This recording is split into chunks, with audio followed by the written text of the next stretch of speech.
ಈಗಾಗಲೇ ಅಕ್ರಮ ಸರಾಯಿಗೆ ಸಂಬಂಧಪಟ್ಟಂತೆ ಜಿಲ್ಲೆಯಾದ್ಯಂತ ಪೊಲೀಸರು ಕ್ರಮಗಳನ್ನು ಕೈಗೊಳ್ತಾ ಇದ್ದಾರೆ. ಈ ಹಿನ್ನೆಲೆಯಲ್ಲಿ ನಾವು ಏನು over a period of time ಅಬ್ಸರ್ವೇಷನ್ನು ಮತ್ತು ಸರ್ವೆಲೆನ್ಸ್ ಇಟ್ಟಾಗ DSP ಸಿಟಿ ಆದಂಥ ನಾಗರಾಜ್ ಅವ್ರದ್ದು ನೈಟ್ ರೌಂಡ್ಸ್ ಇದ್ದಾಗ ಅವ್ರಿಗೊಂದು ಮಾಹಿತಿ ಲಭ್ಯ ಆಗುತ್ತೆ. ಆ ಮಾಹಿತಿ ಆಧಾರದ ಮೇಲೆ ಹೋಗಿ ಅವರು ಕೋಲಾರ್ ಟೋಲ್ ಹತ್ರ ಗೇಟ್ ಹತ್ರ ಚೆಕ್ ಮಾಡಿದಾಗ ಒಂದು ಟ್ರಕ್ ಸಿಗುತ್ತೆ. ಆ ಟ್ರಕ್ಕನ್ನು ಪರಿಶೀಲನೆ ಮಾಡಿದಾಗ ಟ್ರಕ್ಕಿನ ಮೇಲೆ ಮತ್ತು ಹಿಂದುಗಡೆ ಎರೆಹುಳಿನ ಗೊಬ್ಬರದ ಚೀಲವನ್ನು ಹಾಕಿರ್ತಾರೆ. ಆ ಗೊಬ್ಬರದ ಚೀಲಗಳನ್ನ ತೆಗೆದು ನೋಡಿದಾಗ ನಮಗೆ ಇವರು ಗೋವಾದಿಂದ ಅಕ್ರಮವಾಗಿ ಈ ಬ್ರ್ಯಾಂಡೆಡ್ ಲಿಕ್ಕರನ್ನು ಮಹಾರಾಷ್ಟ್ರಕ್ಕೆ ಸಾಗಿಸ್ತಾ ಇರ್ತಾರೆ. ಇವ್ರದ್ದು ಒಂದು ಮಾಡಸ್ ಆಪರೆಂಡಿ ಹೇಗೆ ಅಂತಂತಂದರೆ, ಈ ಡ್ರೈವರ್ಸ್ಗಳಿಗೆ ಕೇವಲ ವಾಟ್ಸಪ್ ಲೊಕೇಶನ್ಸ್ಗಳನ್ನ ಕೊಡ್ತಾರೆ. ಆ ಡ್ರೈವರ್ಸ್ಗಳು ಇಬ್ಬಿಬ್ಬರು ಡ್ರೈವರ್ಸ್ ಇರ್ತಾರೆ. ಆ ವಾಟ್ಸಪ್ ಲೊಕೇಶನ್ಸ್ಗಳಿಗೆ ಹೋಗಿ ವೆಹಿಕಲನ್ನು ಡ್ರಾಪ್ ಮಾಡೋದು. ಆ ಲೊಕೇಶನ್ನಿಂದ ಮತ್ತೆ ಬೇರೆ ಡ್ರೈವರ್ಸ್ಗಳು ಬಂದು ಅದನ್ನು ನೆಕ್ಸ್ಟ್ ಲೊಕೇಶನ್ಗೆ ತೊಗೊಂಡೋಗೋದು. Even drivers will not be knowing ಅದು ಎಲ್ಲಿ ಡೆಸ್ಟಿನೇಷನ್ಗೆ ಹೋಗ್ತಾ ಇದೆ ಅಂತಂತ ಹೇಳಿ. ಅದಕ್ಕೆ ಸಂಬಂಧಪಟ್ಟಂತೆ ಇಬ್ಬರು ಡ್ರೈವರ್ಸ್ಗಳನ್ನು ಶ್ರೀನಿವಾಸ್ ಅಂತಂತೇಳಿ ಇವರು ಗದಗ ಜಿಲ್ಲೆ ಶಿರಹಟ್ಟಿಯವನು, ಮತ್ತು ಇನ್ನೊಬ್ಬ ಡ್ರೈವರ್ ಆದಂತಹ ಸಿದ್ರಾಮ್, ಈತ ಸೊಲಾಪುರದವನು. ಇವರಿಬ್ಬರನ್ನ ವಿಚಾರಣೆ ಮಾಡಿದಾಗ ಆ ಟ್ರಕ್ಕು ಇಲ್ಲೇ ವಿಜಯಪುರ ಜಿಲ್ಲೆಯ ಒಬ್ಬ ಹುಸೇನ್ ಸಾಬ್ ಮುಲ್ಲಾ ಅನ್ನೋನಿಗೆ ಓನರ್ಶಿಪ್ ಇರೋದು. ಬಟ್ ಅದು ಮಹಾರಾಷ್ಟ್ರ ರಿಜಿಸ್ಟ್ರೇಷನ್ನು. ಸೊ ದ್ಯಾಟ್ ಅದರ ಜೊತೆಗೆ ಇಲ್ಲಿ ಬಸವರಾಜ್ ಭಜಂತ್ರಿ ಅನ್ನುವಂಥ ಒಬ್ಬ ವ್ಯಕ್ತಿನೂ ಕೂಡ ಇದರಲ್ಲಿ ಇನ್ವಾಲ್ವ್ ಆಗಿದ್ದ ಈ ಸಾಗಾಟನೆಯಲ್ಲಿ. ಸೊ ಲೋಕಲ್ ಇಬ್ಬರಿದ್ದು ಮತ್ತು ಏನು ಮಾರಾಟವನ್ನು ಗೋವಾದಿಂದ ಮಹಾರಾಷ್ಟ್ರಕ್ಕೆ ಈ ಅಕ್ರಮವಾಗಿ ಸಾಗಿಸ್ತಾ ಇರುವಂಥ ಲೀಗಲಿ ಬ್ರ್ಯಾಂಡೆಡ್ ಲಿಕ್ಕರ್ ಗೋವಾದಲ್ಲಿ ಅದು ಮಾರಾಟಕ್ಕೆ ಅವಕಾಶ ಇದೆ. ಯಾಕೆ ಇದನ್ನು ಗೋವಾದಿಂದ ಮಹಾರಾಷ್ಟ್ರಕ್ಕೆ ಸಾಗಿಸ್ತಾರೆ ಅಂತಂತಂದರೆ, ಈ ನಮಗೆ ಸಿಕ್ಕಿರುವಂತಹ ಈ ಏನು ಎಲ್ಲ ಬ್ರ್ಯಾಂಡ್ಸ್ ಇದೆ, ರಾಯಲ್ ಬ್ಲೂ, ಮ್ಯಾನ್ಷನ್ ಬ್ರ್ಯಾಂಡಿ ಅಂತಂತೇಳಿ ಹಲವಾರು ಬ್ರ್ಯಾಂಡ್ಸ್ಗಳು ಸಿಕ್ಕಿದ್ದಾವೆ. ಅದರದ್ದು ಬರೀ ಲಿಕ್ಕರ್ ಬೆಲೆನೇ ಎಲ್ಲಿ ಗೋವಾದಲ್ಲಿ ಅಂದಾಜು ವೆಚ್ಚ ಸುಮಾರು 75 ಲಕ್ಷ ರೂಪಾಯಿ ಆಯಿತು ಅಂತಂತಂದರೆ, ಕರ್ನಾಟಕದ ವ್ಯಾಲ್ಯೂನ ನಾವು ತೊಗೊಂಡ್ರೆ, ಯಾಕಂದರೆ ಪ್ರತಿಯೊಂದು ಸ್ಟೇಟನ್ನು ಕೂಡ ಅವ್ರದ್ದು ಟ್ಯಾಕ್ಸೇಷನ್ ಬೇರೆ ಇರುತ್ತೆ. ಸೊ 75 ಲಕ್ಷ ರೂಪಾಯಿ ಗೋವಾ ಲಿಕ್ಕರು ಅದು ಮಹಾರಾಷ್ಟ್ರಕ್ಕೆ ಹೋಗ್ತಾ ಇತ್ತು. ಒಂದು ವೇಳೆ ನಾವು ಇದನ್ನು ಕರ್ನಾಟಕದ ಲೆಕ್ಕಕ್ಕೆ ನಾವು ಕ್ಯಾಲ್ಕುಲೇಷನ್ ಮಾಡಿದಾಗ ಸುಮಾರು 64 ಲಕ್ಷರಷ್ಟು ಲಾಭ ಸಿಗುತ್ತೆ ಇದಕ್ಕೆ. 74 ಲಕ್ಷ ರೂಪಾಯಿ ಲಿಕ್ಕರು, ಗೋವಾ ಲಿಕ್ಕರು ಕರ್ನಾಟಕದಲ್ಲಿ ಮಾರಿದರೆ 74 ಲಕ್ಷ ಪ್ಲಸ್ 64 ಲಕ್ಷ, ಸುಮಾರು ಅಂದಾಜು 80 to 85% ಇವರಿಗೆ ಲಾಭಾಂಶ ಇದೆ. ಅದೇ ರೀತಿ ಮಹಾರಾಷ್ಟ್ರಕ್ಕೆ ಹೋಗಿ ಮಾರಿದಾಗಲೂ ಕೂಡ ಇದು ಆಲ್ಮೋಸ್ಟ್ 2 ಟೈಮ್ಸ್ ಅವರಿಗೆ ಲಾಭಾಂಶ ಸಿಗುತ್ತೆ. ಹಾಗಾಗಿ ಅಕ್ರಮವಾಗಿ ಗೋವಾದಿಂದ ಈ ಲಿಕ್ಕರನ್ನು ಸಾಗಾಟನೆ ಮಾಡುವಂಥ ಒಂದು ಟ್ರಕ್ಕನ್ನು ಇಂಟರ್ಸೆಪ್ಟ್ ಮಾಡಿ ವಿಜಯಪುರ DSP ಸಿಟಿ ನಾಗರಾಜು ಮತ್ತು CPI ಗೋಲ್ಗುಂಬಜು, PSI ಜಲನಗರ ಮತ್ತು ಅವರ ಠಾಣಾ ಸಿಬ್ಬಂದಿಯವರು ಅದನ್ನು ಸಕ್ಸಸ್ಫುಲ್ಲಾಗಿ ಇಂಟರ್ಸೆಪ್ಟ್ ಮಾಡಿದ್ದಾರೆ. 4 ಜನನ ಈಗಾಗಲೇ ಅರೆಸ್ಟ್ ಮಾಡಿದ್ದೀವಿ. ಹೆಚ್ಚಿನ ತನಿಖೆಗೆ ಒಳಪಡಿಸಲಾಗ್ತಾ ಇದೆ. ಅದನ್ನು ಪಾರ್ಟ್ ಆಫ್ ದ ಇನ್ವೆಸ್ಟಿಗೇಷನ್ನು ಆ್ಯಸ್ ಪರ್ ಅವರ್ ಪ್ರೆಸೆಂಟ್ ಇನ್ಫಾರ್ಮೇಷನ್ನು ಅವರು ಧಾರವಾಡ ಜಿಲ್ಲೆ, ದೆನ್ ಬೆಳಗಾವಿ, ಬಾಗಲಕೋಟು ಮತ್ತು ಬಿಜಾಪುರ, ದೆನ್ ಸೊಲಾಪುರ, ಆ ರೀತಿ ಮೂಮೆಂಟ್ ಇದೆ. ಬಟ್ ನಮ್ಮ ಪ್ರಕಾರ ಮೋಸ್ಟ್ ಪ್ರಾಬಲಿ ಅವ್ರು ಒಂದು ರೂಟ್ ಇರಲಿಕ್ಕಿಲ್ಲ, ಇದಕ್ಕಿಂತ ಜಾಸ್ತಿ ರೂಟ್ಸು ಇರ್ಬೋದು, ಬೇರೆ ಬೇರೆ ಕಡೆ ತೊಗೊಂಡು ಹೋಗುವಂಥ ಸಾಧ್ಯತೆ ಎಲ್ಲ ಇರುತ್ತೆ. That will become the part of the investigation.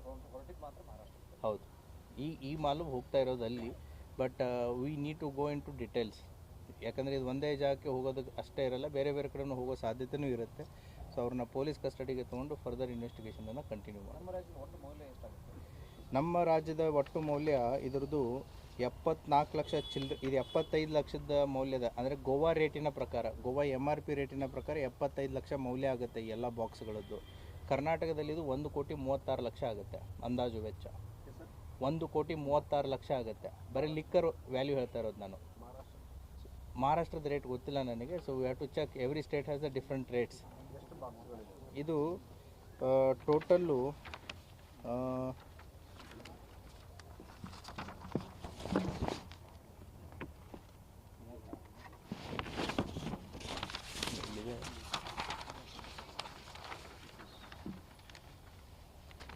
ಇದು ಟೋಟಲ್ಲು ನಮ್ಮದು ಸುಮಾರು 19,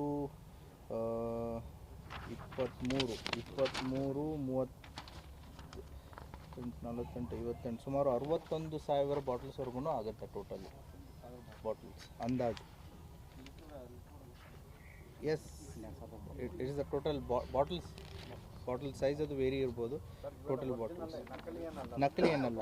ಇದು ಸುಮಾರು 12,952 ಲೀಟರ್ ಲಿಕ್ಕರ್ ಇದೆ ಎಲ್ಲ ಸೇರಿ. 12,952 ಲೀಟರ್ ಲಿಕ್ಕರ್ ಇದೆ. ಸೊ ಮತ್ತು ಲಾರಿನೂ ಕೂಡ 28 lakhs ನಿಯರ್ಲಿ ಎಲ್ಲ ಸೇರಿದರೆ ಸುಮಾರು ಗೋವಾ ರೇಟಿಗೆ ಹೋದರೆ ಇದು 1,79,560,000 ರೂಪಾಯಿ worth value total including lorry. Whereas Karnataka ರೇಟಿಗೆ ಹೋದರೆ ಇದು 1,65,00,000ವರೆಗೂ ವ್ಯಾಲ್ಯೂ ಆಗುತ್ತೆ. DSP ಸಿಟಿ ಮತ್ತು ಅವರ ಪೂರ್ತಿ ಎಂಟೈರ್ ಜಲನಗರ ಟೀಮನ್ನು ಕರ್ಕೊಂಡೋಗಿ ರೇಡ್ ಮಾಡಿದ್ದಾರೆ. ಅದು that will become the part of investigation. ಯಾಕಂದರೆ ನಮಗೂ ಕೂಡ ಇವಾಗ ಇದು ಇದೆ ಡೆಫಿನೆಟ್ಲಿ. ಯಾಕೆ ಅಂತಂದರೆ ಇಷ್ಟೊಂದು ಲಾಭಾಂಶ ಕೊಡುತ್ತೆ ಅಂತಂದರೆ 100% ಇವರು ಇದು ಫಸ್ಟ್ ಟೈಮ್ ಇರಲ್ಲ, ಮುಂಚೆನೂ ಕೂಡ ಮಾಡಿರ್ತಾರೆ. ಇವ್ರ ಥರ ಬೇರೆನೂ ಮಾಡ್ತಾ ಇರ್ಬೋದು. ಸೊ ನಾವು will go in to those. Yes, it is ಅದ್ರ ಮೇಲೆ ಬರೆದಿದ್ದಾರೆ ಬ್ರ್ಯಾಂಡಿಂಗ್ದಲ್ಲಿ, it is sold only in Goa ಅಂತಂತೇಳಿ. ಸೊ ಅಲ್ಲಿ ಕಡಿಮೆ ರೇಟ್ ಇದೆ, ಬಟ್ ಇಲ್ಲಿ ಇವರು ಹೆಚ್ಚಿನ ಲಾಭಕ್ಕೋಸ್ಕರ ಬೇರೆ ಬೇರೆ ರಾಜ್ಯಗಳಿಗೆ ಒಯ್ಯುವಂಥ ಒಂದು ಇದನ್ನು ಮಾಡಿದ್ದಾರೆ. ಅದನ್ನು ಆ ಸ್ಟಿಕ್ಕರ್ ಅಂತ ಈಗ ಆ್ಯಸ್ ಆಫ್ ನೌ ಗೋವಾದ್ಯಂತ ಇದೆ. ಅಲ್ಲಿ ಹೋದ್ಮೇಲೆ ಡೆಫಿನೆಟ್ಲಿ ಅವ್ರು ಚೇಂಜ್ ಮಾಡೇ ಮಾಡ್ತಾರೆ, ಅದನ್ನು ತೆಗಿತಾರೆ. ಸೊ ದ್ಯಾಟ್ ಅವ್ರಿಗೆ ಹೆಚ್ಚಿನ ಲಾಭಾಂಶ ಬರುತ್ತೆ ಅಂತಂತೇಳಿ.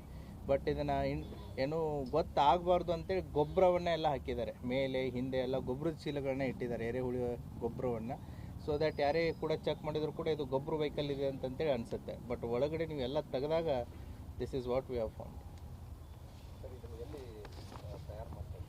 ಅಲ್ಲ, ಅದನ್ನು that will become the part of investigation. ಗೋವಾದಿಂದ ಎಲ್ಲಿ ಪ್ರೊಕ್ಯೂರ್ ಮಾಡಿದರು, ಏನು ಎಂತ ಅಂತಂತೇಳಿ that will become the part of ಇನ್ವೆಸ್ಟಿಗೇಷನ್ನು. ಅದನ್ನು ಕಂಟಿನ್ಯೂ ಮಾಡುತ್ತೆ. Thank you. So entire city sub ಡಿವಿಷನ್ನು DSP ಮತ್ತು ಅವರ ತನಿಖಾ ತಂಡಕ್ಕೆ ನಾವು ಅವ್ರಿಗೆ ಅಭಿನಂದನೆಯನ್ನು ಸಲ್ಲಿಸುತ್ತೆ.